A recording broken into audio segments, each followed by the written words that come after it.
প্রথমত আল্লাহর হুকুমে যদি আমরা ক্ষমতায় আসি, ইনশাল্লাহ আসবো। আমাদের দল ক্ষমতায় আসার পর সর্বপ্রথম হচ্ছে প্রশাসনের যারা আছেন প্রত্যেকের সহায় সম্পত্তির হিসাব নিতে হবে, ব্যাংক অ্যাকাউন্টের হিসাব নিতে হবে।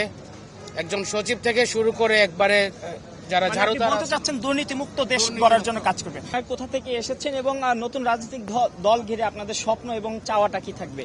ধন্যবাদ। আমরা আসছি শেরপুর জেলা থেকে। শেরপুর জেলা যে জাতীয় নাগরিক কমিটি ছিল আগে, ওইটার প্রতিনিধি হিসেবে আমরা আসছি। আমাদের মোট গাড়ি আসছে 8টা। আমরা প্রায় 300 প্লাস জনবল নিয়ে এখানে এসেছি। আর নতুন রাজনৈতিক দল যেন গণতন্ত্র মনে হয়, এটা প্রথম প্রত্যাশা। আর আগের মতো যেন এরকম হানাহানি মানে মুক্ত, সন্ত্রাস মুক্ত, মানে দলীয় লেজুর ভিত্তি একক মানে যে একক নায়ক চিন্তা ভাবনা থাকে ওইটা না থাকে। মানে সম্পূর্ণ আমরা চাই যে গণতন্ত্র যেন ফিরে আসে বাংলার বুকে, এই প্রত্যাশা বরাবরই করছি। রাজনৈতিক দলের কাছে আপনার প্রত্যাশা কি থাকবে? ধন্যবাদ আপনাকে।